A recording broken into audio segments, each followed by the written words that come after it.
আসসালামু আলাইকুম দর্শক, অনেক সময় দেখা যায় কি আমাদের গুরুত্বপূর্ণ ডকুমেন্টের উপরে সিগনেচার বসাতে হয়। সিগনেচার বসাতে গেলে এই যে দেখুন এখানে একটা সাইন রয়েছে, এই সাইনটি আমি এই পাশে আনলাম।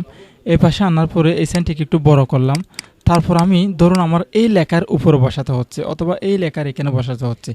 বসাতে গেলে সিগনেচারের ব্যাকগ্রাউন্ড থাকার কারণে আমাদের পিছনের লেখাগুলো মুছে যাচ্ছে, আপনারা দেখতে পাচ্ছেন। ঠিক আছে, এখন আমি একটা কাজ করি প্রায় সময়, সেটা হচ্ছে আমাদের গুগল ক্রোম ব্রাউজারে আসি। ক্রোম ব্রাউজারে আসার পরে আমাদের যে সার্ভার রয়েছে আইডি কার্ড স্ক্যানার প্রো, এই আইডি কার্ড স্ক্যানার প্রো ওয়েবসাইটে আসি। এখানে আসার পরে আমি এই কাজটি এখান থেকে করে ফেলি। যেমন আমি একটু নিচের দিকে আসলাম, আসার পরে এই জায়গাতে আপনি দেখতে পাচ্ছেন সিগনেচার রিসাইজের একটি রয়েছে। এই যে দেখুন, এই যে এখানে সেকশন 2 মধ্যে এখানে দেখতে পাচ্ছেন সিগনেচার বিজি রিমুভার। এখানে ক্লিক করবেন। ক্লিক করার পরে এই জায়গাতে আসার পরে এখানে ক্লিক করবেন। এখানে ক্লিক করার পরে আমাদের যে সিগনেচারটি রয়েছে সেই সিগনেচারটি আমি এখানে নিয়ে আসলাম। দেখুন এই সিগনেচারটি একটু জুম দিয়ে নিলাম।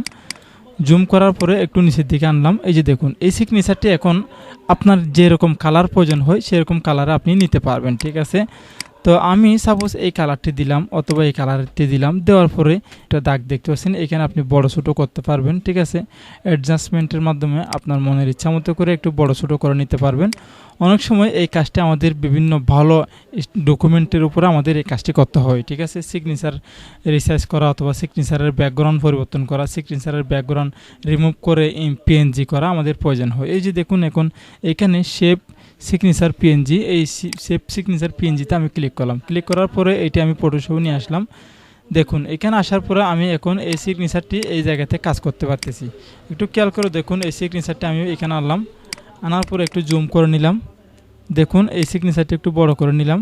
এই যে দেখুন আমার ইচ্ছা মতো করে আমি লেখার উপরে যে কোনো জায়গায় আমি বসাতে পারবো। ব্যাকগ্রাউন্ড না থাকার কারণে আপনি এটা যে কোনো একটা শিলমোহরের উপর বসাতে পারেন।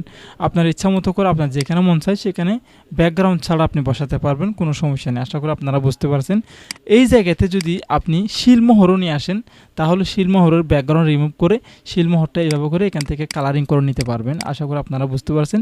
যারা টেকনিক্যালি কাজ করেন তাদেরকে তো এগুলো বোঝাতে হয় না। এখানে এসে শিলমোহরটা এইভাবে কালার করে নিলেন খুব সুন্দর করে, আবার পিএনজি করে আপনার জন্ম নিবন্ধন আইডি কার্ড যে কোনো জায়গাতে আপনি বসাতে পারবেন, কোনো সমস্যা নেই। আশা করি আপনারা বুঝতে পারছেন। ভিডিও ডেসক্রিপশন বক্সে এই ওয়েবসাইটের লিঙ্ক দেওয়া হবে, আপনারা সেখান থেকে লিঙ্কে প্রবেশ করে কাজটি করে নিতে পারবেন।